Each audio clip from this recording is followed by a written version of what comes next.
And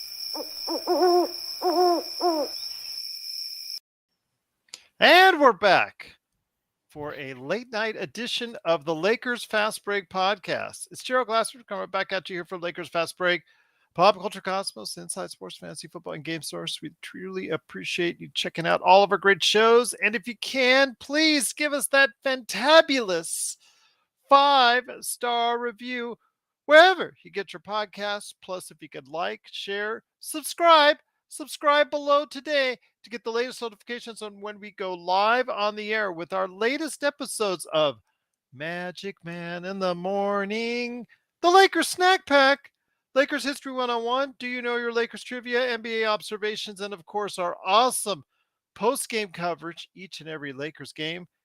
Go ahead and check it out. But you only know when we're on, like right now, if you subscribe today. Right there for you on YouTube, plus also like, share, subscribe, follow, or do whatever it is that you can to support us on any platform, including LakersBall.com, Joe Soro's awesome company, Simblades with a Y.com, of course, our good friends at Lakerholics.com, also as well the Upside Swings NBA Draft Podcast with Stone Hansen and the guys talking NBA Draft, the John McCallion channel. I had to change my rhetoric when it comes to MagicMan stuck in Toronto traffic. I guess what? John McCallion stuck in an In-N-Out burger line like he was the other day. It was so funny because he did that live on the air, and at the very end, the lady that was there at the counter asked him about the Lakers and Grizzlies coming up this weekend. So it was actually a very good video. So check out what he's doing today at the John McCallion channel on YouTube. Plus, just do what you can to support us right here at the Lakers Fast Break. And if you can, it is sincerely appreciated. Well, all the play-in games are done. The play-in week, the play-in extravaganza is finally over. One good game. And another one was a blowout with a El Foldo act in the second half. But there was a good game earlier in the day with Miami holding out against Chicago. Chicago ran out of gas, and in the last 3 minutes, Miami's outscored Chicago 15-1 to pull ahead and pull away with a 102-91 victory. They go on and meet up against Milwaukee starting on Sunday. And in the West, Minnesota, with a big second half surge, just blew the doors off of Oklahoma City, a young, inspired Oklahoma City, where the future is extremely bright, and the future is actually for them now since they're going on vacation.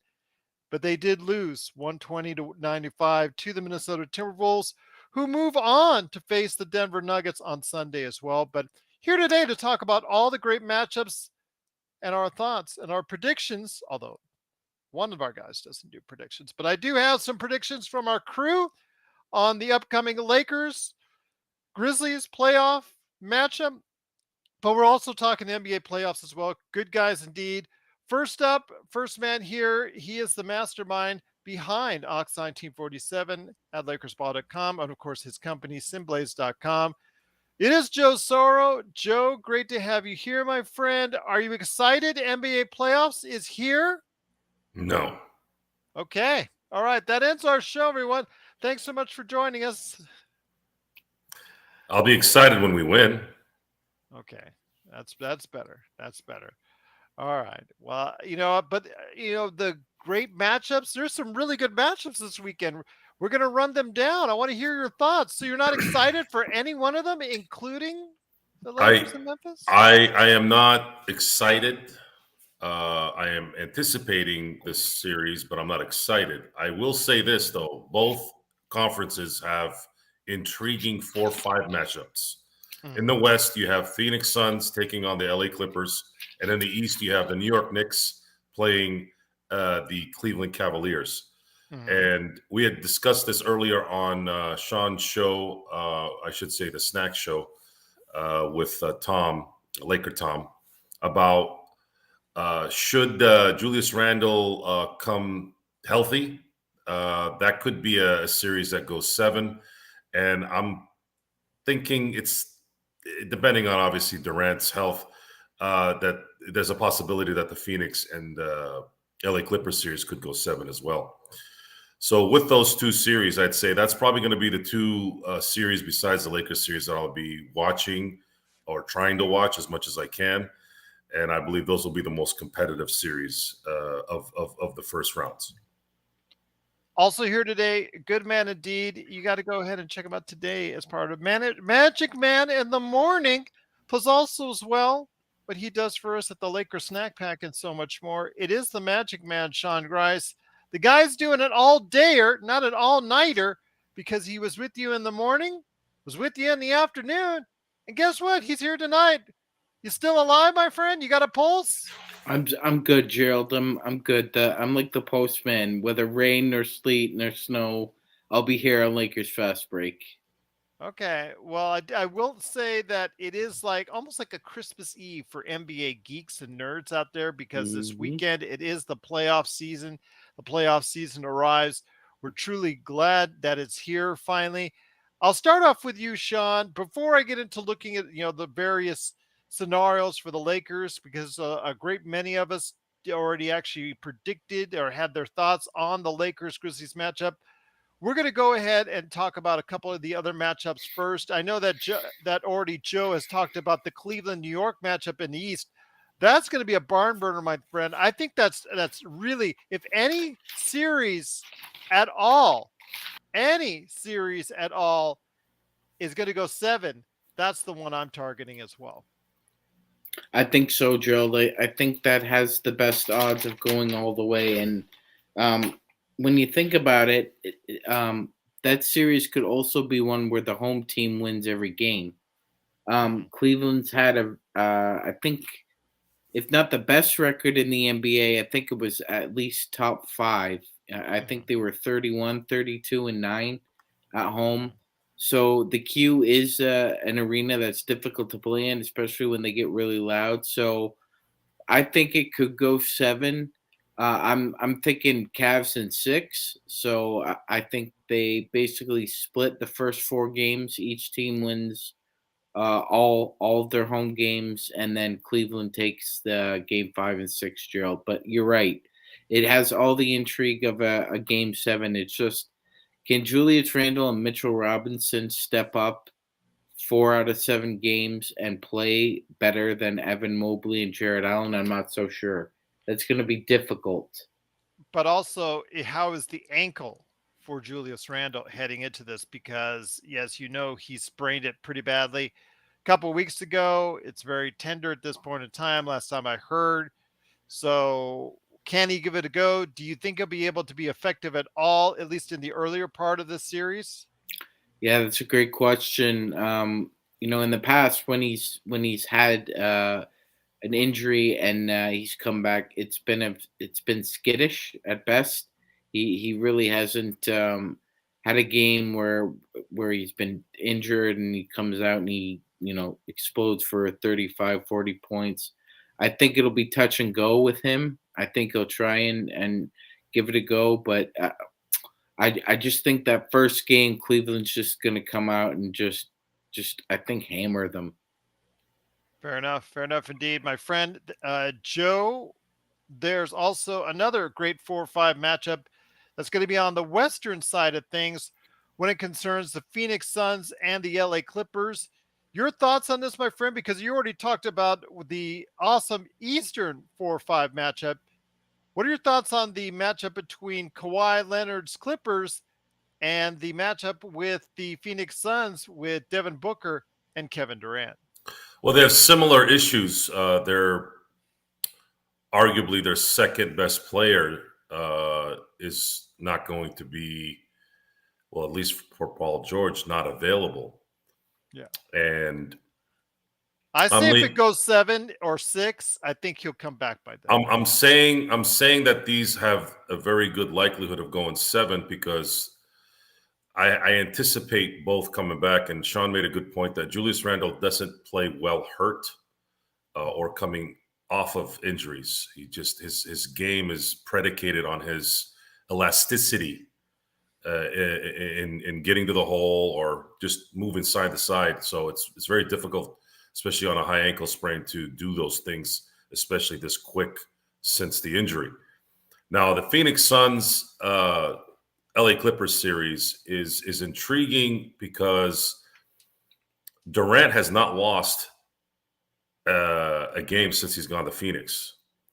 Now, the only thing that kind of keeps it a little bit within range for the LA Clippers is the fact that Chris Paul is known to deteriorate as the playoff series prolong. And he's actually already got a head start in his deterioration this season. So we're going to probably know, I'd say in the first couple of games, even though Phoenix will have 2 home games and Cleveland will have 2 home games, and you can anticipate possibly that New York or the LA Clippers could win the next 2 games at home. But I strongly believe, especially in the Phoenix series, that if Phoenix comes out 2-0 against Clippers, I don't see that series going past 5 or 6 at that point. So Clippers are going to have to play hard and win at least one of these 2. And then at that point, I think it will go 7. And we will probably see Paul George return before the series is over.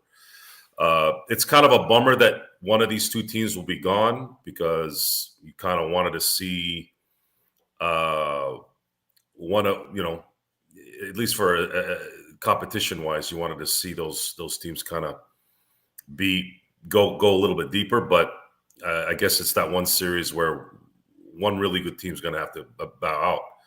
And I'm predicting that Phoenix will be that team that will go on, and the LA Clippers will officially lose the Shai Gilgeous-Alexander trade by a mile, because the longer this takes, the more unlikely it is that they are ever going to have any shot at winning a title during the Paul George, Kawhi Leonard era. Good point by Albin that the Knicks bench is substantially stronger than the Cavaliers bench in that 4-5 matchup. That is true. However, folks, benches, while important, starters is what wins championships. So, let me ask you this, though. The Knicks play Emmanuel Quickly 30 minutes a game. That's starter. He's the minutes. exception. Okay, he's one of those guys that's a 6-man that could start, but he plays 6 because he's egoless and understands that if his best position is in the Manu Ginobili mode. And a lot of the reasons why they've had success this season is because of unselfish players like him. And therefore, there's an advantage there and how that kind of plays out. So again, basketball is not complicated if you don't complicate it. The end game is to win. And, I always go back to the Manu Ginobili scenario in anything in life. Okay. Here you have a Hall of Famer who said, we have a better chance at winning with me being basically the sniper off the bench. And he almost created his own entity. To me, I called it a 6th starter. I don't think we've ever seen that in the NBA up until that moment. He's the GOAT 6th man in NBA history. I mean, with all due respect to Kevin McHale, Manu Ginobili won a 6th man. He probably should have won an NBA Finals MVP, but they gave it to somebody else. But he should have won it that year anyway. Go on, Joe. Yeah, he should have won in 05. There is absolutely no doubt against that Pistons team. That was his, but Duncan is, I guess you can say, most valuable player is Duncan. It is what it is, right? You could still justify that, but it became a position that had never been really created until that moment. And Q is going to win a 6-man. I know I haven't sent my submission, Gerald. I apologize for that. I've been in and out all day, but definitely Q will be the 6-man of the year for 2023. And I believe that the Cleveland Cavaliers will eventually win this series against the New York Knicks. I will say, though, that it is going to be a lot of fun watching this weekend, a whole bunch of great games. The man that Blue Magic Calls has been on a roll this week. Magic Man, I want to ask you this when it comes to what you're seeing in the Clippers Suns matchup, because again, these 4 or 5 matchups, I really, really am going to enjoy watching. Really think from a basketball purist standpoint, these are going to be very cerebral ones to watch because I think a lot of it comes down to the coaching, what adjustments are going to be made, who's going to exploit which mismatches are which going to be taken advantage of. Your thoughts on the Suns and the Clippers when it comes right down to it? The thing I'm leaning on the Suns is the fact that they have 2 awesome scorers in a pinch that can get you buckets. With the Clippers, they're a good shooting team, but they have to rely a lot on Kawhi to manufacture points for them when they're not hitting their outside shots. Your thoughts on this, my friend? That's 2-1 to me. I still think that means that the Suns have the slight edge there. Even if Paul George comes back, he's not going to be 100%. I have a feeling he will come back towards the end of this series, but will it be too little, too late? I think so, Gerald. I think so. I think Phoenix has to have the mindset that they need to just bury them early and win the first 2 games at home. Just just just plant the seed that they're not going to be able to come back no matter how hard they're fighting. I think losing George in particular in this series is crucial because they could use him on Devin Booker. Now, like with all due respect to Norm Powell, we all know playoff Norm. He can come up big, but I just don't think he's the caliber of defender that George is, Gerald, to try and corral Devin Booker. And I think the Clippers are going to have a hell of a time trying to neutralize at least 2 of their 4 nights there. I mean, You've got KD, Booker, Aiton, and CP3. They basically, I think they have almost like a plus 25 rating together, which is absurd.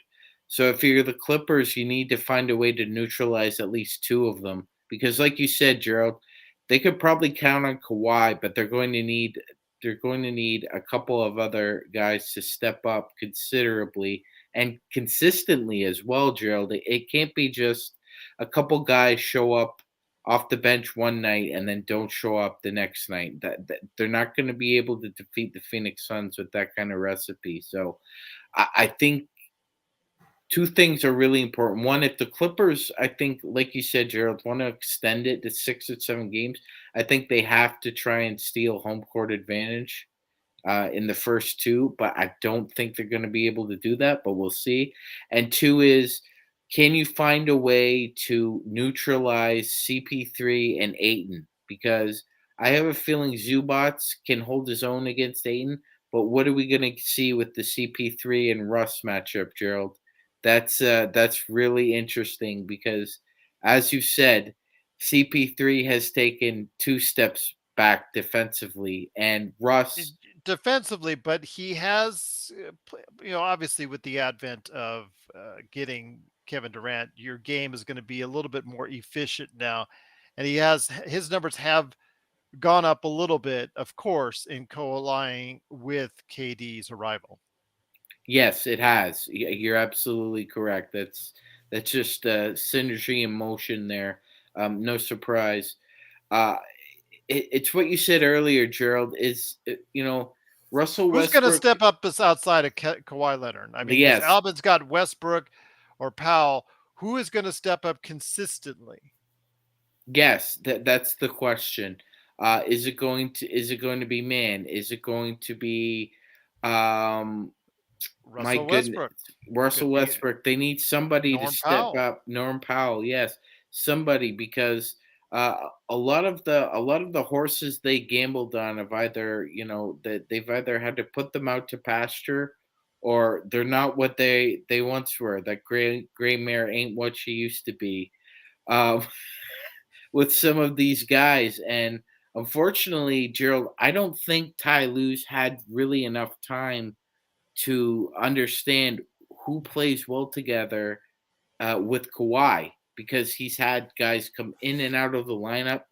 I mean, he's playing. I think he's trying to really insert Bones Highland into a role where him and Kawhi can kind of play off each other. But like you said, Gerald, Russell Westbrook has something to say about that, and he's kind of taking the bull by the horns, so to speak. And outside of Kawhi, he's running the show. And I will say this, guys, before we head on to the next matchups, if Ivica Zubats goes to a draw, to a stalemate with DeAndre Ayton, I think that's a lose for the Suns. The Suns, you have the number one pick in the draft, a few years ago. And if he is not dominating Ivica Zubats, I think that, or they don't play Ivica Zubats off the floor, then I think the Clippers are going to be in it, and I think they're going to have a chance to win it. But I think without George, they're going to have to find ways other than Kawhi to continually score the ball, and I think that might be a problem. So we'll see on that. But yeah, that is the 4-5 matchup in both the Western and Eastern Conference. Once again, I'm gonna say the Suns in 5, Gerald. you're gonna say Suns in 5. Joe, I know you don't like doing predictions, but you were leaning Suns, if I'm not mistaken. I believe the Suns win the first 2 games rather handedly, which I think they should if Durant's going to play the way he's been playing when he's playing. I don't see any reason why they shouldn't end it in 5. The Clippers only play the Lakers in terms of dominance. Everyone else, it's kind of a back and forth. It sounds like Albin's really pushing for the Clippers. He really thinks that the Clippers, and God bless him if that's the case. Again, this is a team where on the surface I had picked to go all the way, and I said they were going to win it this year or they weren't going to win it at all. And without George, though, it is the task is tall, Joe. The task is tall indeed. Yeah, especially this was the worst draw they could have had. If they had secured the 6th seed, they might have had a better shot at playing Sacramento while George was healing up. But I don't think George is going to be right for a while. Yeah, his injury was pretty bad, so I think that pretty much closed the coffin on the Clippers officially. Well, I should say unofficially official for any chance of them going all the way and winning a championship. And even if they did, their team wouldn't match up well with any team in the East in the top 3. So we're not looking at the Clippers being anything. Not because I'm just anti-Clipper. I'm not really anti-Clipper. I shouldn't say that. I don't care for the Clippers. I don't want to think about them. I don't care about them. They're not, to me, they're an NBA team that's insignificant to me. They are a second-tier franchise that has been playing well in the regular season, that have beaten the Lakers in the regular season, all because they had one guy who ran the NBA who gave them a freebie, while the team that was dominating them for 40 years got hosed. And yes, I am bringing it back, and I'll always bring it back, because if that did not happen, the dominance that you see would have never happened. So you can eat it, Clipper Nation, the 4 people that are there, and you're going to bow out in the first round, and you can suck it. Once again, it is the Lakers Fast Break. It is late night for the Lakers Fast Break. We're previewing the NBA playoffs because the plans are all finished. So we now know who is going to play who this weekend for sure. And the 1-8 matchups, I want to go into this, guys. And the thing I ask with both is there going to be any competitiveness at all, or these like gentlemen sweeps or sweeps?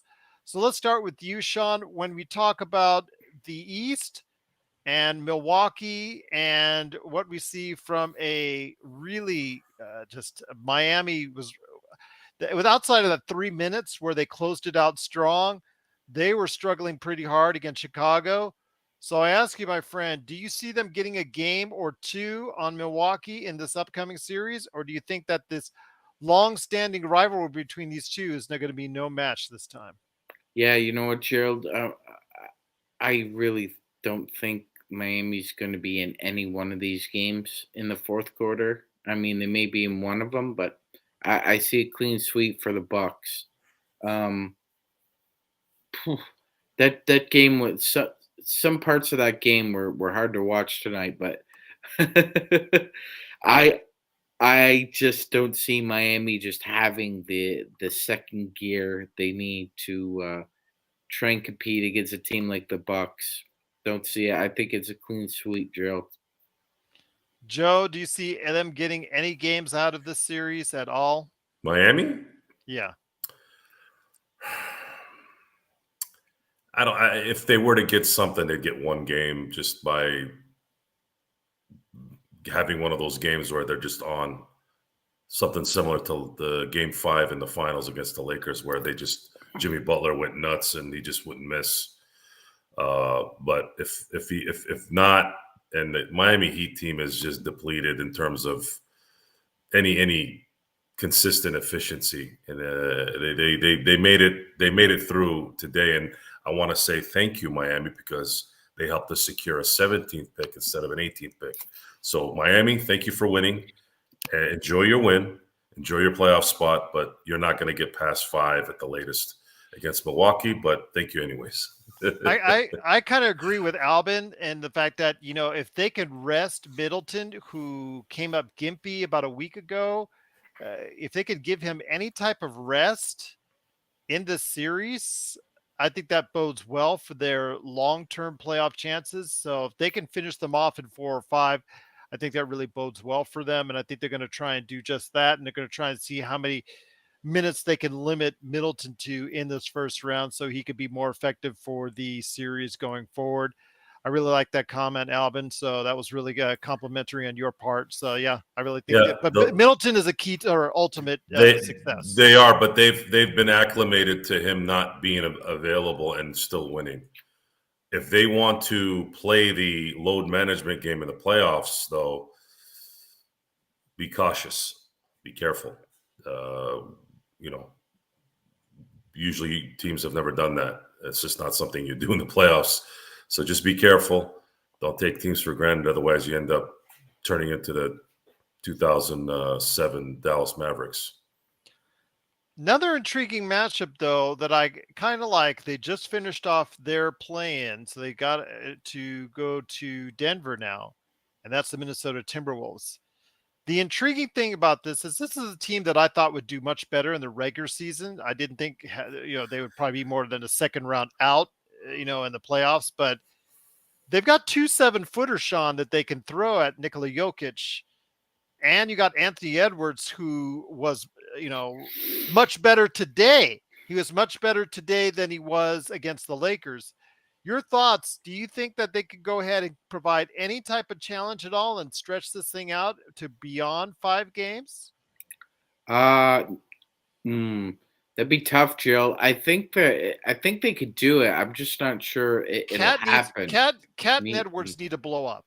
They do. If they go berserk one game, Gerald, I think they can grab another one. I think that's in all intents and purposes very, very possible. But they have to go berserk for one game.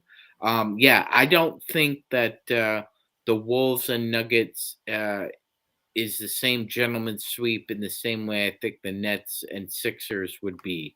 I think the Wolves actually have a fairly competitive team. Obviously not. They don't have the middle depth that Denver does. They have a lot of top end depth to match Denver, but I just don't think they have enough firepower to push it to 7 games, Gerald. I think they can push it to 6 with a berserker game from those two, but I think it'll go 5. McDaniels being hurt and Naz Reid being hurt gives them 2 extra bodies that are not going to be in the lineup. So we'll see what happens. I really think that if Cat can blow up, maybe you could see this stretched out to 6 games, but we'll see. The other matchups that are out there is in the 3-6 matchups, which you just mentioned there, Sean. Sounds like you are definitively talking about a sweep or a gentleman's sweep on the side of Philadelphia and Joel Embiid.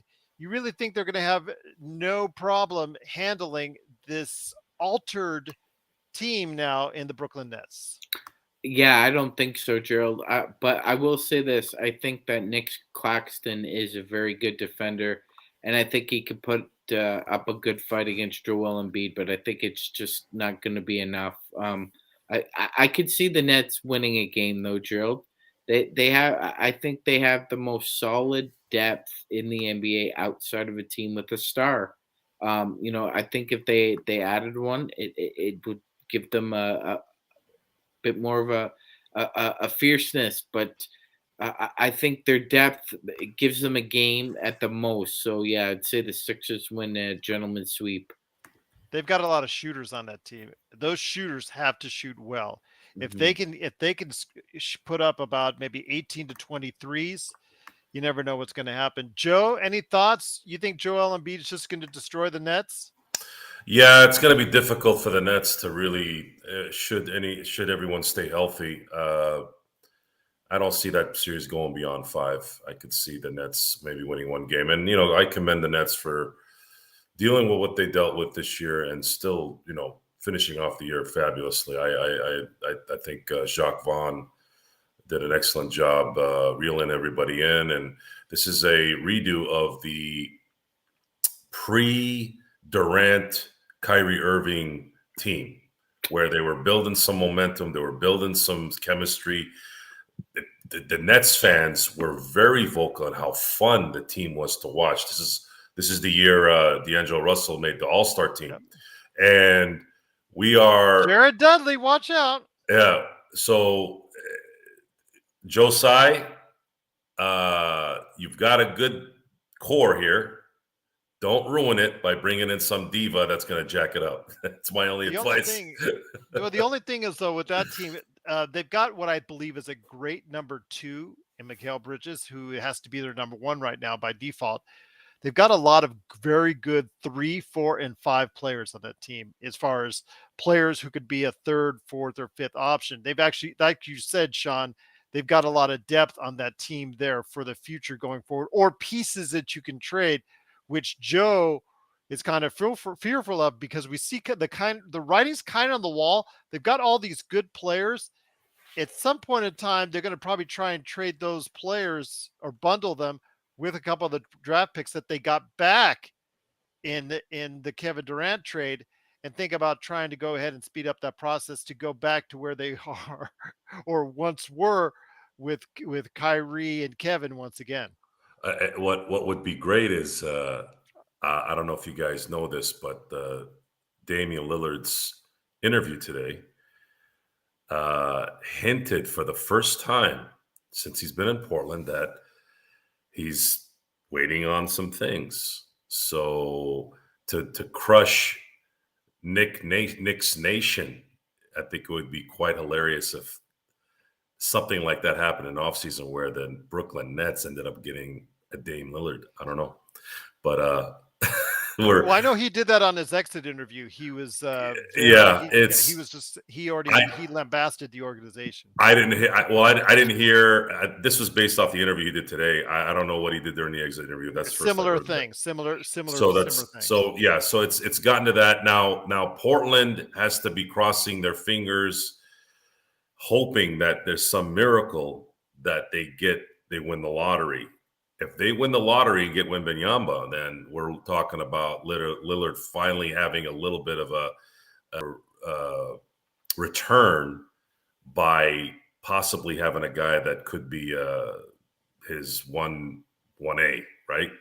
But how long will that process take? So that's going to be an interesting question. That contract gets real ugly.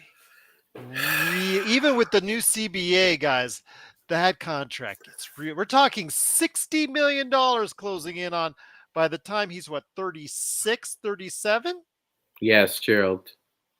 Yikes. And well, the salary cap is predicted to go up, and it's going to go up again in 2024, apparently, especially with all the $60 million, man. With the CBA not being, with the lockout not looming or anything like that, it looks like everything is going according to plan in terms of progression. By the way, that means you cheap SOBs who got small market teams, you're going to have to hit a floor. You're going to have to hit the floor. The floor is a lot more expensive than it's funny. It's weird. It's funny how they set these up to stop the Lakers, the Houston Rockets, the Golden State Warriors. The Golden State Warriors, the big market teams, when in fact they actually are going to jack everyone. Because what jacked the Oklahoma City Thunder in the early 2010s was they made one crucial mistake that probably cost them a dynasty. I know they didn't win one and we couldn't predict anything, but the common sense says Oklahoma City Thunder would have likely been the Golden State Warriors of the 2010s, because you would have had a prime Westbrook, a prime Durant, and a prime Harden on the same team. That team is winning a championship. Okay, they're winning a championship. All you had to do was max out Harden. And at the time, just so that you guys know, I know hindsight's 2020. At the time, Harden's deflation in that finals in 2012 set a negative tone on whether they wanted to invest that kind of money in James Harden. And so they gave the money to Ibaka. So they gave it to Kevin Martin. Jeez, Kevin Martin, like a year later, which you're going, dude, I get it, but even in a billion years, you should have known that James Harden was going to still be a better player and probably live up to the contract, right? But again, hindsight's 2020. I'm sure that if they were able to reverse a year later, they probably would have just paid him the max and went forward with it. But a lot of that also had to do with the setup of the NBA. And because the owners are a bunch of schleppers that can't control themselves, this is the result. So we are always in this mode of having to deal with dumb billionaires making mistakes that us fans and us little guys have to feel the brunt of, right? They have to put these stupid rules, super max, mega max, ultimate max, ludicrous max. Like, how many maxes are we going to do here? Either you just put a hard cap and just stop this crap. I can't understand the NBA CBA half the time anyways, and I'm sitting there reading it going, why am I not understanding this? I've been watching this game for how long? I've been reading this how long? Every other day it's something different. Who the hell knew you can just go sign some random guy like Aaron McKee to put him in a trade for some guy? Like, I didn't know that at the time. I'm like, what the hell is Aaron McKee doing in this trade? Oh, they called him from the house. And they said, hey, Aaron, you want to make a couple mil? Yeah. All right. We're going to pay you. I'm going to put you in the trade to go to Memphis. Dueling, the guard for him too. Yeah. Keon Dueling. Yes. Man, that's the only reason I know these names, because they get thrown into these trades. They literally signed them like retired like a year before. I don't know how the hell we remember any of this crap, but it's there. It's there indeed. But it is late night with the Lakers Fast Break. The other 3-6 matchup in the West. Very intriguing, guys. Sacramento wants to light that beam. A lot of people, more people that are picking them, meaning the Golden State Warriors, over the Sacramento Kings than are people picking almost any other outside of Milwaukee and maybe you save for what you're talking about with the Philadelphia 76ers, but Golden State is seemingly the overwhelming favorite heading into as a number 6 seed, going into Sacramento, facing off against the number 3. Very surprising, overachieving, awesome story. Sacramento Kings with Coach of the Year, most likely Mike Brown. Actually, he did get already voted for Coach of the Year, Mike Brown. Your thoughts on this, Sean? When it comes to it, it's going to come down to the Golden State offense versus the Sacramento defense, because I think that Sacramento's still going to light it up against whatever defense Golden State has out there. The question is, can they defend at all against Steph Curry and the Golden State Warriors? Yeah, that's gonna be the question, Gerald, because outside of Harrison Barnes, only a couple guys have really had a cup of coffee in the playoffs, so they're a very inexperienced group as well. Especially now where the games are going to be a little tighter. This is just different now. You're in the playoffs. This isn't the regular season anymore. And we're going to see when the bullets actually start flying, how focused and how ready and how prepared the Kings are. Because I think in a large part, Sacramento should be favored. Not a lot of space between the two teams as far as wins are concerned. Yes, Sacramento had the number one offense. And by the way, it was rated the number one offense in NBA history. So they're headed towards it. I think they're headed towards a torpedo, Gerald. I really do. I think unfortunately the Warriors are gonna blow them up. I think that they're gonna have a hard time stopping Poole and the Splash Brothers, because we saw the three of them combined this year for almost 780 threes. So you're talking about three guys basically averaging about 9 threes a game. Just those three guys. Just imagine being coaching staff and your game planning, and yeah, so their backcourt's probably gonna just average about 10 threes on us. To give you an idea, the Clippers, who are one of the best three-point shooting teams in the NBA, shot on an average 31 and a half. So to give you an idea of what that is. So Oh my gosh, yeah. yeah, So I there's mean, going to be well, Domantas Sabonis, as great as he has been on offense and how they feed the offense around him, similar to what Nikola Jokic does in Denver, there's going to be an issue about him defending at the rim because he's not a rim protector. Good rebounder, but it's going to be something where how much can he stop the drives? How will that team be able to stop the drives from Curry, from even players like Kaminga, who have known to go ahead and slash to the basket? They obviously got that great passing touch. Even if the threes aren't falling, they're still always able to go ahead and drive inside. And like you talk about focus, they've not had the focus all year when they're on the road. I think that's going to change come playoff time.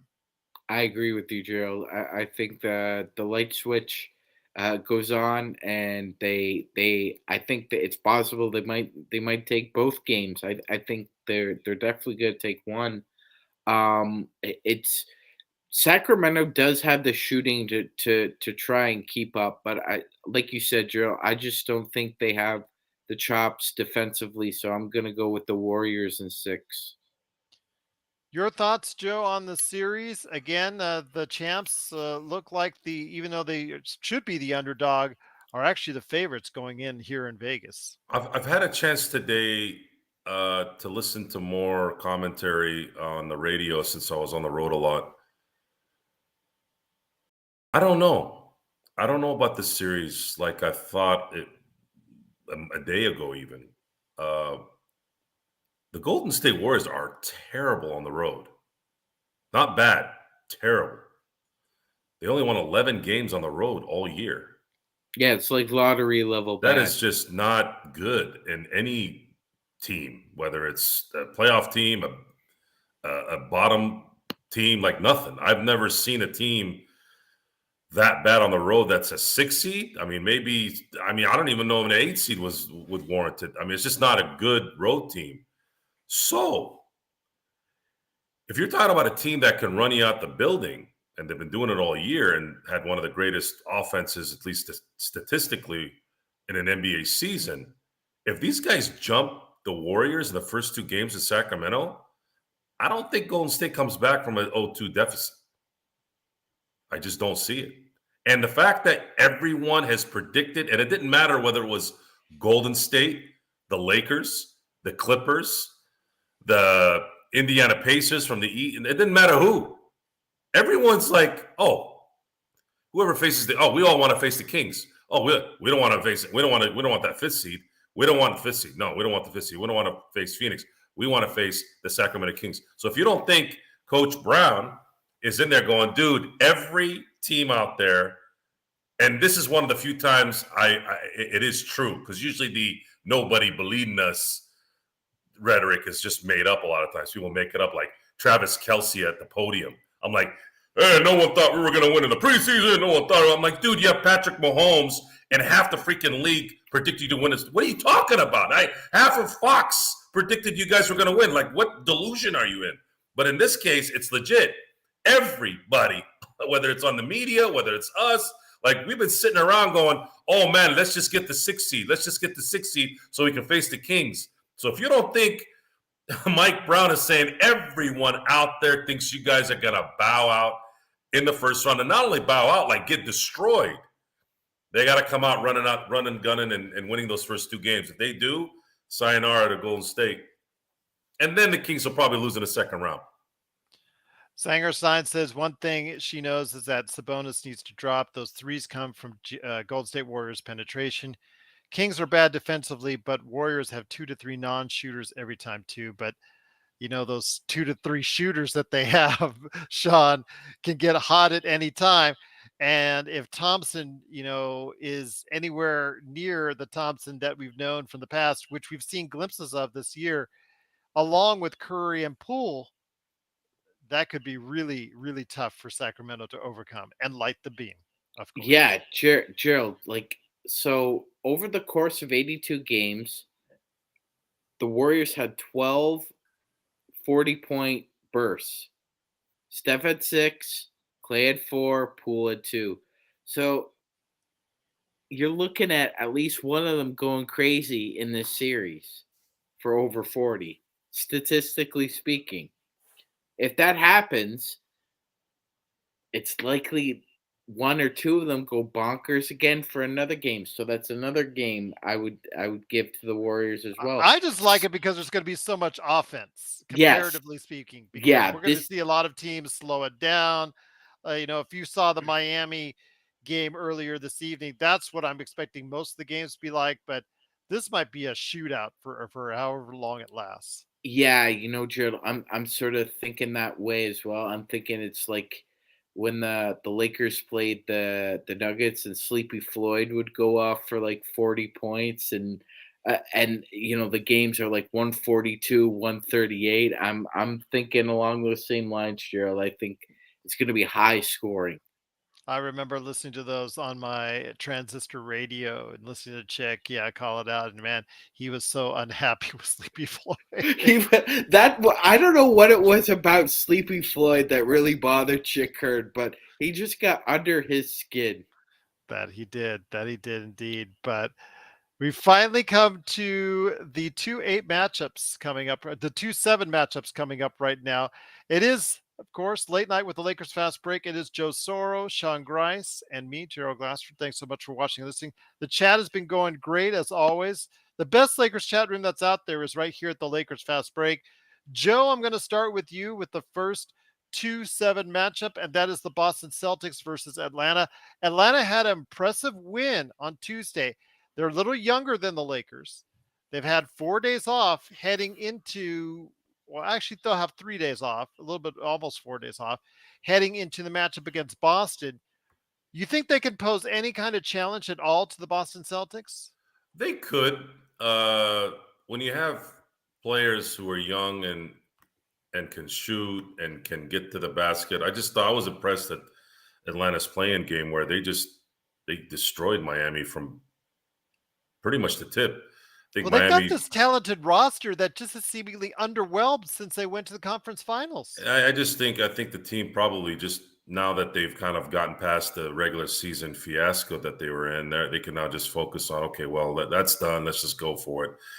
Atlanta, they've got the talent to make some noise here. Obviously, I don't think there's any chance they'd win the series, but I'd say if Atlanta plays at their highest peak, I could see a 4-2 series. But I'm going to this though: if it gets close, is it because of coaching? Because you have a rookie coach going against a seasoned veteran coach? I don't think so in this scenario. I haven't seen either coach badly this year from the few games. I haven't watched a lot of Atlanta games. I did watch the Atlanta-Miami game, was just impressed. Miami went up 2-0, and then they never saw a lead again. That's a really good game to have, especially where you were and where you've been this season. But the Celtics, I don't see Magic. I'm sorry, I don't see a sweep unless some kind of injury happens to the Trey. I see a competitive series, but I see Boston probably going 5. So Magic, winning in 5. So Magic, you see a sweep for them. Not even one game where Trey literally goes off for 40 plus, and the depth of Atlanta, which is pretty good. You see that roster, and you got to be impressed. They've just never put it together since the conference finals. You don't see them at all going ahead and getting a game from the Celtics? No, Gerald, because I think it's true. They do have really nice depth, and you've got multiple guys: Steve Bay, John Collins, AJ Griffin, Really uh, like Okongwu. yeah, Conco. You got multiple guys who could score 15 points a game or more, and with that, that's very complimentary with Trey. I agree with that. I just They got swept during the season series. The Celtics won all 3 games. All 3 games. I don't see a scenario where Atlanta, if Atlanta doesn't win game 1, then it's going to be incumbent upon them to win game 3 in Atlanta. If they don't win game 3, usually if you're down 0-3 in the NBA, it's what did Nick Van Exel say, Gerald? 1, 2, 3, Cancun. Cancun. Yes, Cancun indeed. All And right. the guy's butt traded to Denver. Shaq was irate. Wrong place, wrong time to say that. I Yep. get it, but wrong place, wrong time, brother. Absolutely. And you can go back to one of our Laker History 101s if you want to go ahead and check out our thoughts on that. But speaking of the Lakers, we're going to close out the show with them. And I will go ahead and provide some of the thoughts from some of the other guys that were able to contribute as far as their thoughts on the series for predictions. But it is the Lakers and Grizzlies coming up this Sunday. We will provide our usual playback.tv/Lakers Fast Break coverage, plus also as well, we will also be able to go with our post-game coverage, which is second to none out there. Your thoughts, though, Magic? You've had some time to think about it. You've had a chance to talk to a lot of people on your shows about it. Have you changed in your mind? Because I'm not that high. I'm predicting a Lakers 4-2 series victory, but I'm not very strong on it. I really think that the Memphis Grizzlies, even with the 2 injuries, they match up really well with the Lakers in all the deficient spots that the Lakers have.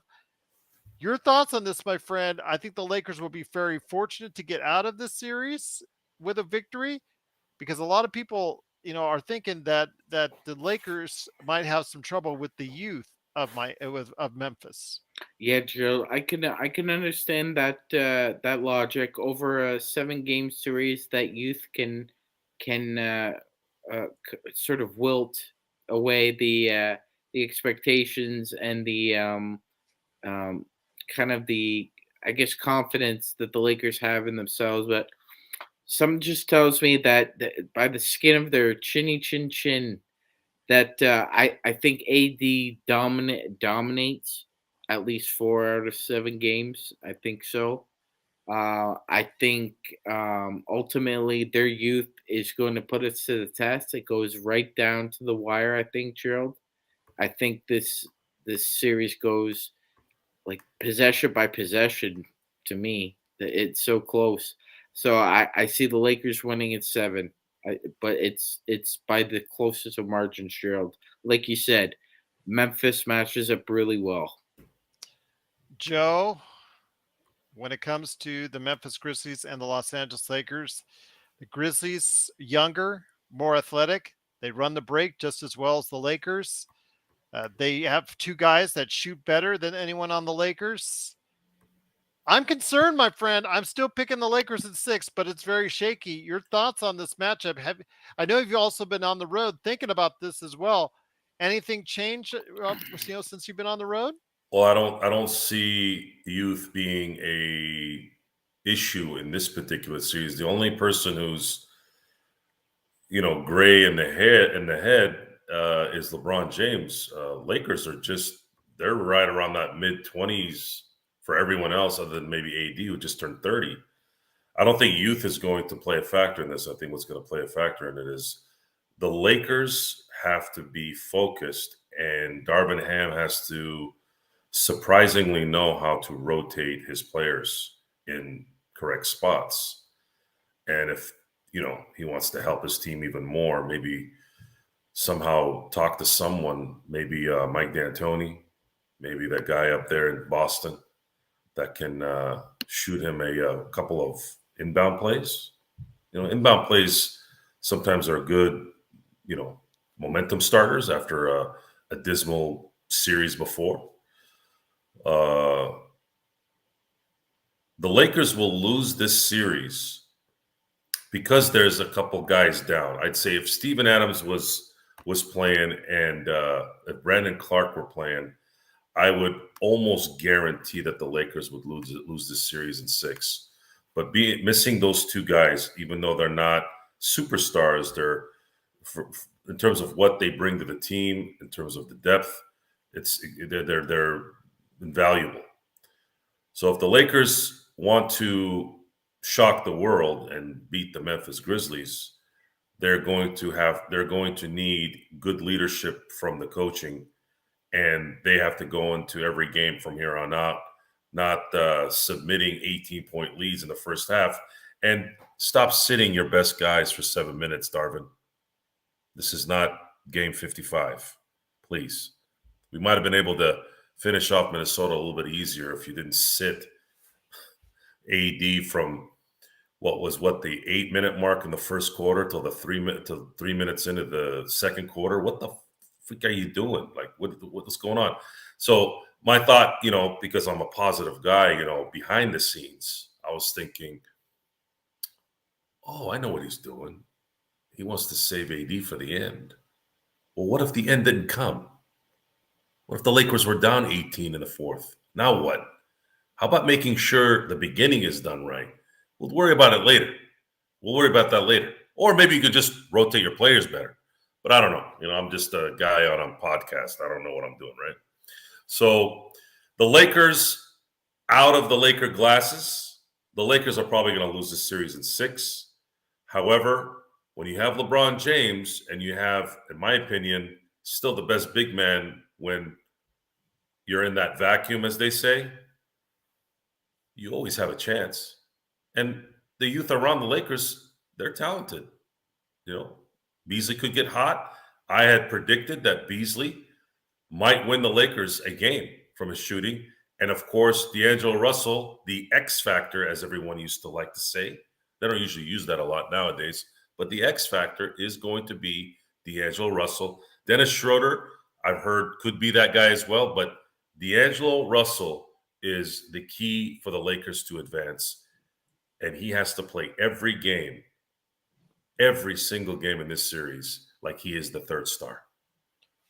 Let me ask you this, both you guys. Who stops John Morant? No one. No one You slows put him down? you put Vanderbilt on that guy, and you get up on his face, and you don't worry about getting dunked on, and you don't worry about getting burnt. You sit down. If I'm Darvin Ham, God help me. If I'm Darvin Ham, I sit down the Vandalorian and I play the Mandalorian, and I go, I need you to be this guy catching Han Solo. Han Solo right now is John Morant. Ooh, I got deep on that one, didn't I? That just came out of nowhere. You stick to that guy and you put him in carbon freeze. Try to get him in carbon freeze. That's it. Don't worry about anything else. Don't worry about scoring. Don't worry about anything. But unfortunately, I don't think Darvin Ham has that kind of process. He's too busy jumping on his players after they win a game. Hopefully that will change, and hopefully the adjustments will be made. Schroeder has also done an okay job as well, so I'm sure we'll see plenty of Schroeder as well on John Morant. I was going to use another analogy, but I thought it was too soon. Okay. We'll wait and see. Plus, I didn't want Gerald to cringe and worry about the censors. Well, I think Vanderbilt will be guarding him quite a bit, but we'll see. I think you got to go ahead and try to see, how his jump shot is. Because Adams isn't in in the lineup, Gerald, he's not able to goon himself into the paint, which is what he loves to do. He loves to goon people more than anything else. And me and Tom were going over this, and I was going over it with Nick as well. The big difference between guys like Rudy Gobert and, like, say, Zubats versus a guy like Adams is those two guys are very mechanical, very robotic, but still efficient with their picks. Adams really loves to put his body into people and hurt you. and make you think twice about coming into the paint. That's why him and Triple J are so effective. Triple J is more of a finesse, ferocity type of paint protector, whereas Adams is more deterrent, pro deterrent rather. I would rather see you not come into the paint, so I'm going to hit you as hard as I can. The Grizzlies don't have that sandpaper there in the paint anymore, Gerald. I think it's incumbent upon the Lakers, and like me and Tom were saying, it doesn't matter who it is. It could be AD, it could be LeBron, it could be Austin Reeves, it could be Dennis Schroeder. Somebody get Triple J in foul trouble. Get him off the floor. That's a key. I think that's really a key when it comes down to it.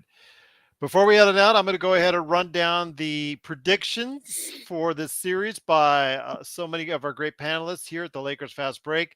Kenneth Stone, pretty much everyone knows that we're there. The first time he said it out loud on Tuesday that the Lakers are going to win 4-2 in that series. I concurred with him, although my 4-2 is a lot shakier than his. He was really much more rock solid on it.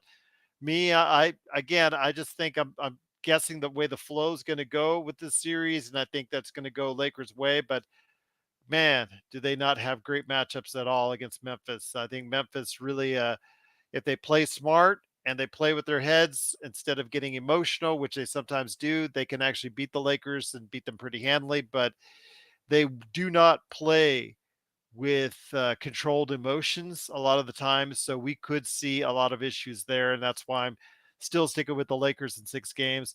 Nick Molina means he said 7 games with the Lakers winning 4-3 with 2 games going to OT plus Dylan Brooks and Austin Reeves ejections. Okay, so look forward to that one. Henry Hill from Courtside Lakers, he says Lakers 4-2. They should have no answer to aggressive AD as long as AD is okay and stays upright. If he's aggressive and is healthy, then he should dominate. That means the Lakers 4-2 victory. I think TJ Johnson said he's thinking Lakers in 6. No, Steven Adams hurts their interior too much. Jamie Sweet, aka Yami Sweet, says Lakers 4-2 as well. So 6 games seems to be the predominant one everybody's thinking. So Tom himself says Lakers in 6. So there you go. 6 games. And then you, Sean, Tom said Lakers. 6. I thought he said 5 on the show today. Okay, because I'm looking at the email he sent earlier in the week. Maybe he changed his mind. Maybe he changed his mind indeed. So that's very confident on Laker Tom's part. And then you, Sean, said Lakers in 7. Yes, I did, Gerald. Yes, I did. So you're thinking they're going to, like Nick Molina, thinking they're going to win on the road in Memphis in Game 7. Yes. Yes, Dan. If John Morant gets hurt, Triple J gets hurt. Desmond Bain suffers a torn Achilles. Yes, we would sweep him. But this all has to happen tonight. This all has to happen Saturday night. and Luke Kennard has to forget how to shoot, even though I'm not worried about Luke Kennard. Yeah, but the guy's shooting 55%. Not with those 3 guys out. He's insignificant. They get the Space Jam. The Space Jam yips. Don't say that, because when you say stuff like that, Luke Kennard is just the guy who's going to hit those 2 to 3 3-pointers that are going to kill you.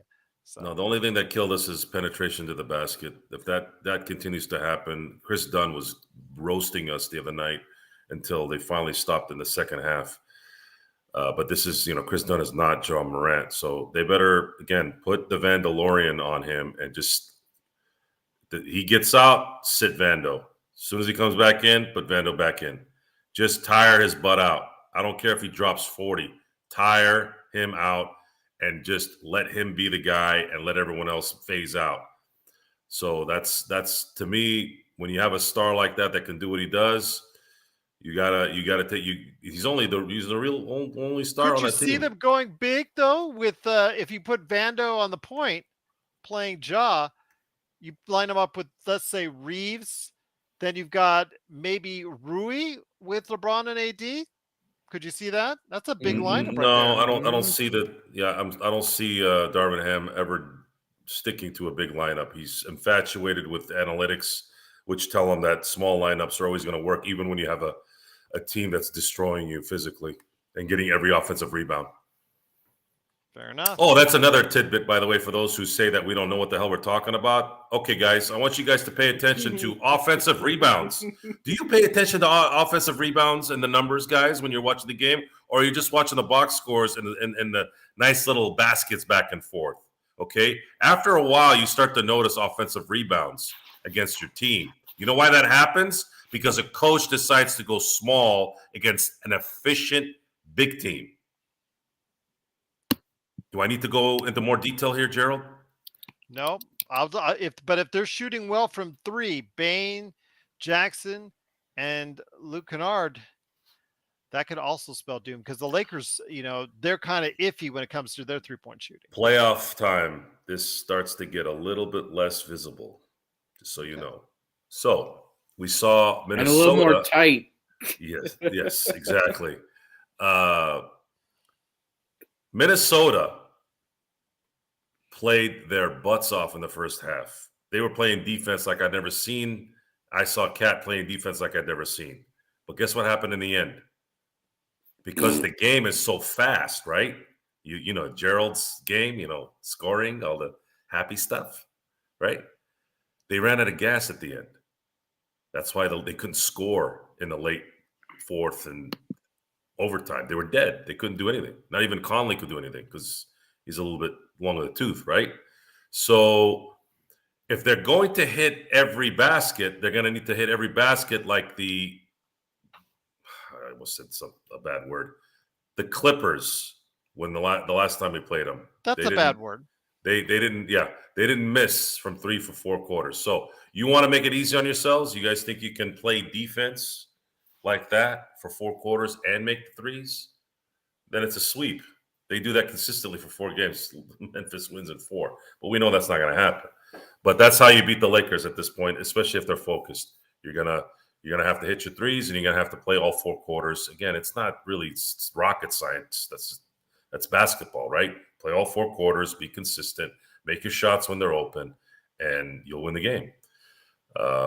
Whether this team can do that or not, I don't know. I think penetration, I think drive and dish is what really is gonna be it. But if you can pressure Ja Morant enough to where he has to struggle for every shot, even though he makes it, and you stay with your guy, Darvin, don't double team. You don't need to double team in this series. Play the one guy that has the athleticism and the verticality to freaking play, at least somehow be a nuisance to Ja Morant, and stick to the Bains and stick to whomever's out there, the Kennards, and let one guy beat you while you hopefully play a cohesive team basketball. What about clogging up the lane? They're going to have to at least clog up the lane a little bit in order to make it harder for Ja Morant to go ahead and do what he likes to do best.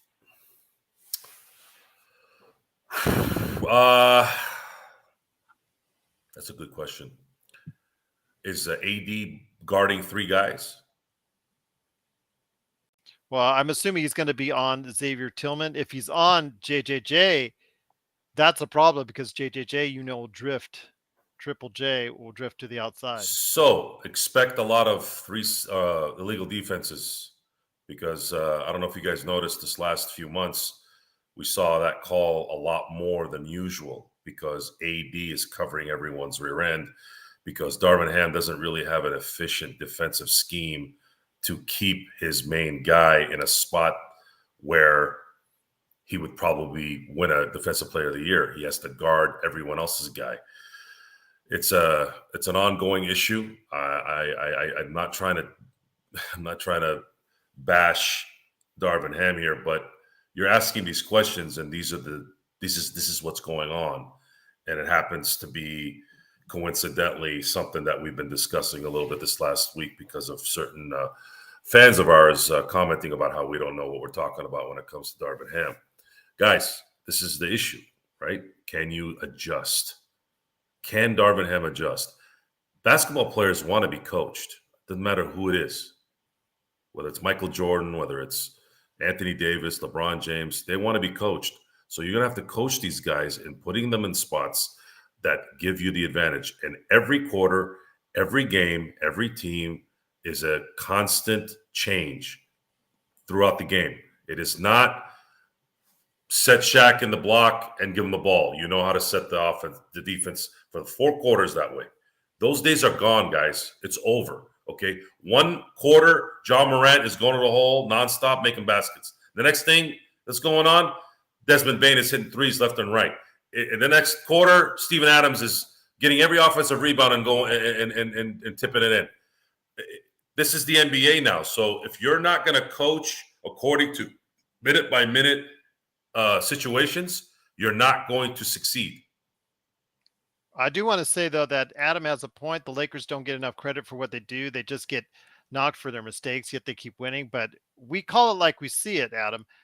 The wins that they're getting that are close in the past week have been, against sub 500 teams or teams right around the 500 mark. They're not playing a team right around the 500 mark. They're playing a 50-win team on Sunday, which is quite a bit different. Gerald made a good point, Adam. We played one solid team in this last few weeks, and we got our butts handed to us. This is about competition. The Lakers had the easiest schedule from the All-Star break till the end of the season. Yes, I'm happy they went 17-7 to finish the season. We're all happy, but the competition was not fierce. It just wasn't. I'm sorry, it isn't. Now it's going to be fierce. And when you have fierce competition, coaching, especially in the playoffs, is paramount. Okay? Paramount. And you already had a playoff-like game a few days ago where the coach that we've been critical of still was making high school mistakes in coaching. I'm sorry. It's what it is. It's not me being negative. Yeah, they won, but at what cost? At what cost was that win? The cost is you're draining your team in a game that, in my opinion, they had no business being in. They should have been already in the playoffs. So what's going to happen here? We'll find out. And God, please, I want to be wrong. I want everything to change for the good. I do. But I don't see it at this moment today at 11:30 or 11:13 p.m. Pacific Standard Time. And I think it's like 5 a.m. over there where Sean is, where he doesn't sleep. Yeah, I'm not in Italy, but yeah. I know it's 2:13. Late. Yeah. All I'm going to say, Zian and Adam, is that, again, the Lakers have not fared very well since they've played a team that was really thinking about making a mark in the playoffs, and that is the Los Angeles Clippers, against teams that were either already headed to what we see with the lottery, or a team like Minnesota that, well, you've seen the up and down roller coaster has been even more up and down than what the Lakers have gone through in the past month or two. Then you see what happens there. But yeah, it just, again, we're facing a 50-plus win team, Sean. I think as Z is saying, Desmond Bane, you got to worry about him going off as far as from behind the arc. You got to go ahead and worry about Luke Kennard hitting some clutch threes because he shoots over 50%. You got Triple J that can shoot for the outside jumper as well and block a lot of shots and create a lot of havoc if you don't get him in foul trouble. A lot of ifs for the Lakers that they have to overcome starting this Sunday. There are a lot of ifs, Gerald. The one constant we do know, put the ball in the hole more times than the other team, and you're going to win the game.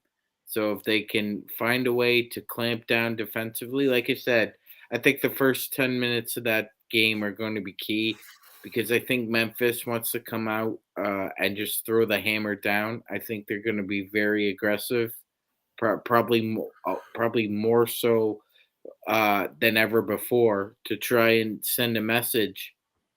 They're cocky enough that I think those players might steer away from Jenkins' game plan enough just to try and send a message to the Lakers. And like we know from experience, Gerald, LeBron's played in 50 game ones in his career. He's 29-21. He's normally taken the attitude that I feel out game ones. I try and it's chess to LeBron, right, Gerald? He tries to see 8 to 10 moves down the board, and he often uses game one as an evaluator more so than a litmus test, so to speak. He's never really discouraged if he loses a game one. He's not really overly excited if he does win a game one either. So it's going to be very interesting to see how he feels this through. I think it's incumbent upon them to play really well in game one. If they can somehow punch Memphis like right in the face, I think it's going to cause them to step back a little and rethink their strategy. Well, I certainly hope that that's the case. Once again, it's late night with the Lakers Fast Break. It's been great talking to you both about the upcoming NBA playoffs. We might even be on tomorrow night for a recap of the playoff action and one last preview of the Los Angeles Lakers and the Memphis Grizzlies. And of course, Sunday for sure, we'll be back with playback.tv/Lakers Fast Break. We're going to be cheering on the Lakers as hopefully they will get a game one victory. And then after the game, no better place to go for the post game than right here at the Lakers Fast Break. Guys, any last thoughts on the NBA playoffs? It's finally here. We're on the eve. It's playoff eve, guys. Got to be a lot of fun this weekend. Oh yes, Gerald. It's the best time of year to be an NBA fan. This weekend is great. I'm looking forward to it. I'm looking forward to it as well. Joe, any last thoughts before we head on out, my friend? Yes, Jordan. Again, you don't know what you're talking about. You have no idea, anything about basketball. You should go back to watching croquet or something. But there are two things that I'm focused on for this playoff run equally. Number one, obviously the Lakers winning, hopefully. 1A is making sure that the Celtics don't win number 18 before we do. So those are the two things I'm going to be paying attention to in this playoff. Anything else happen beyond that, I couldn't give two craps. I don't care if the Suns win it. I don't care if Philadelphia wins it. I don't care if Atlanta wins it. I don't want the Celtics to win, and I'm supporting the Lakers to win.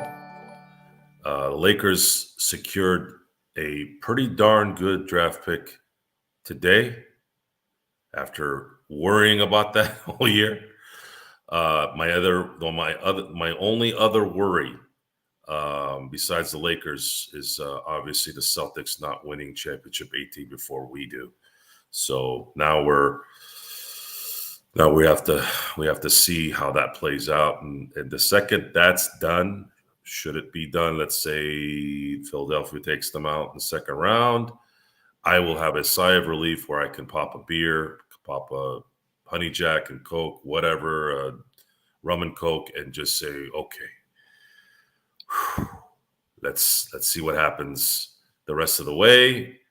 Let's see what happens in the summer, and then we can kind of be free, just, be out there and, happy and, stuff. Stuff. Okay. Yeah. Jordan says you owe us something for the Lakers making the playoffs. I don't think so.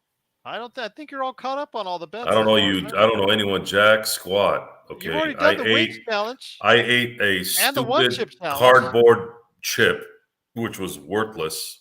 By the way, it was the most ineffective chip ever, most overrated chip burn ever. And then I eat the blazing wing at Buffalo Wild Wings, which is hot as hell, and it did nothing. Guys, I'm impervious to pain and I'm impervious to stomach issues. So I was probably the worst guy to do that stuff. And that's the last time I'm doing that stuff. It's just not going to happen again. Yeah, I think you're all caught up. Yeah, I I'm think good. You're all caught up. Yeah. So that's, maybe Who's someone George? else. Yeah, I think he meant you, Joe.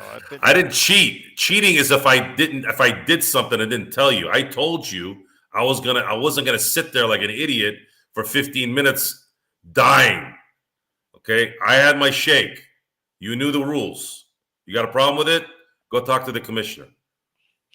Or try it yourself and videotape. Yeah, do it yourself. You tell me how you can handle it. Heck, go live on YouTube. Yeah, go live on YouTube and you do it. We have a form here for you, Jay. Go ahead and do it. Yeah. Go buy it. Go buy that $17 chip, by the way. What a freaking scam. What a freaking racket. That's probably what bothered me the most. It wasn't the chip. I'm like, $17 for this stupid thing, really? But I care about the show, and I care about, living up to what I say, and that's, we had some fun with it. It's all good.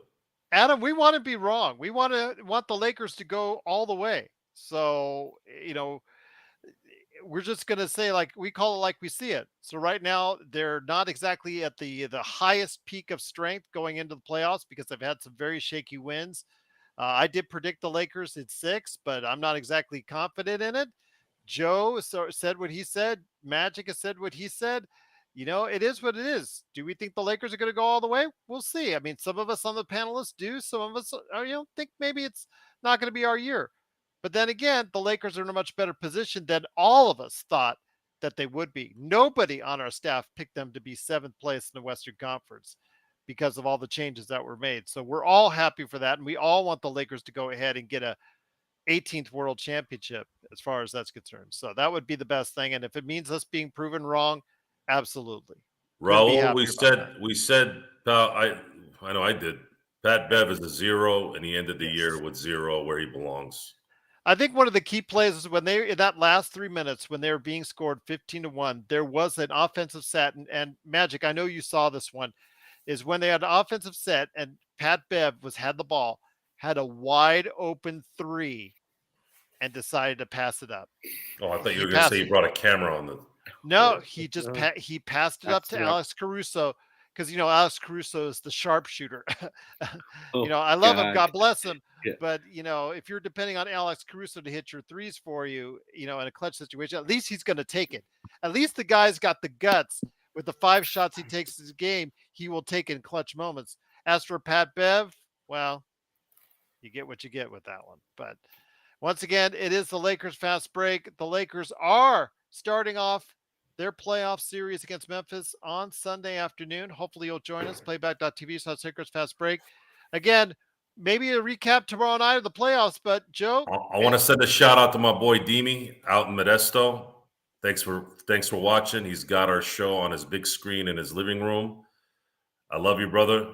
I'm going to be seeing you soon this summer. I'm going to be visiting for a week, and I'm going to make sure that I hang out with every one of my old peeps without the excuse of, you guys weren't there that weekend or that week. I'm taking the whole week, and I'm going back to the roots to go say what's up to all my crew. And again, thanks for watching. I'm glad I'm available on TV here for any time. If anybody who says, man, I haven't seen you in a long time, I'm like, just subscribe. You'll see me every day, especially now. I mean, you won't see me every hour like Sean Grice. I know, my gosh, 3 shows today. But I'm not gonna front. I'm never gonna be Sean Grice. That's a different level. That's like a couple levels. It's like Tom Brady, and I'm like, I'm Nick Foles. I might have won a Super Bowl against him, but I'm still Nick Foles. This is Tom Brady, Sean Grice over here.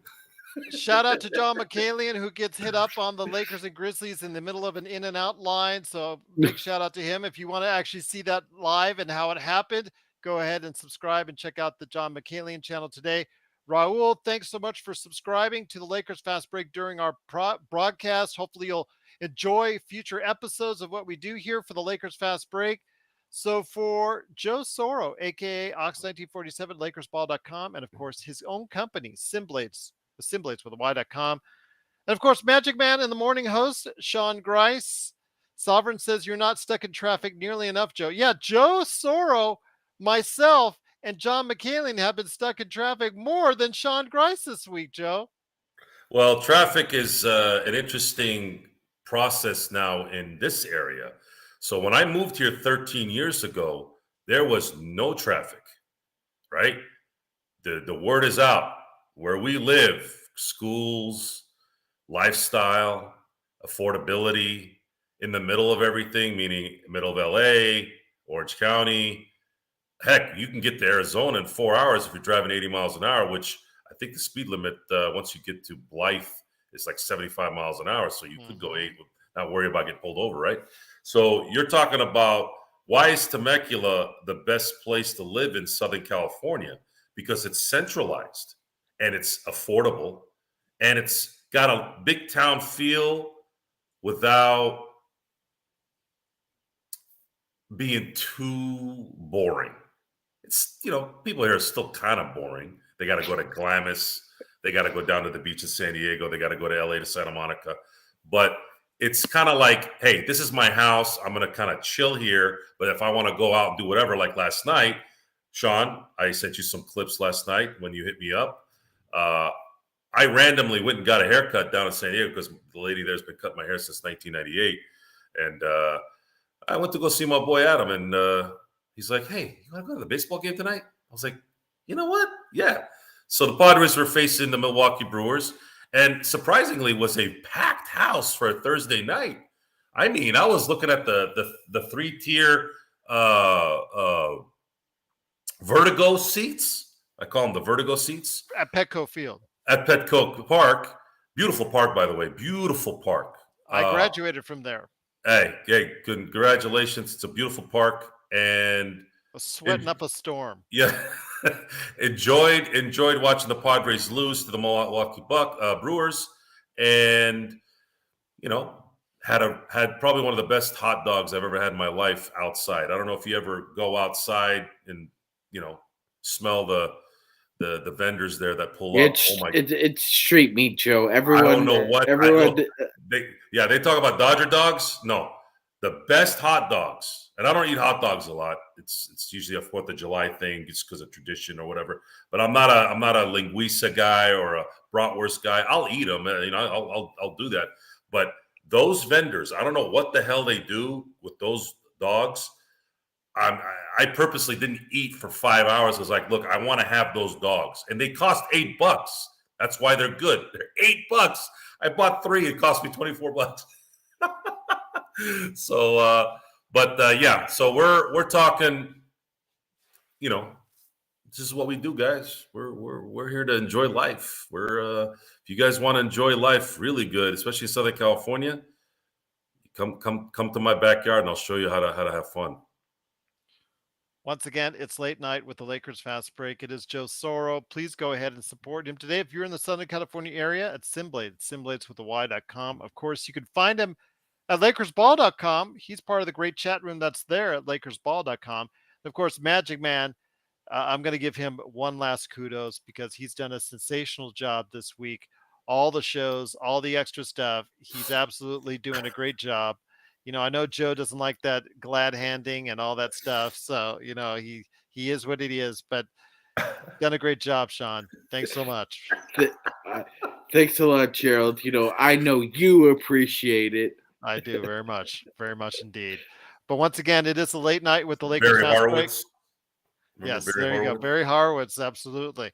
Pat yourself on the back indeed. But again, maybe we'll do some coverage as far as the playoffs on each day, as far as that's concerned, get a little recap, and then also a little small preview of the Lakers and Grizz. But on Sunday, definitely we'll be live and kicking because the playoffs start for the Lakers and for us at the Lakers Fast Break.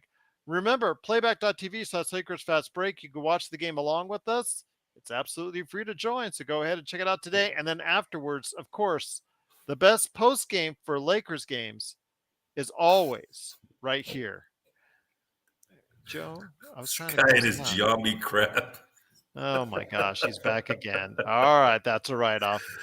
You and your love for Giambi. Oh my and the God. best chat room, including Giambi, that's out there. You can always find it here at the Lakers Fast Break Podcast. Have a great weekend, everybody, and go Lakers.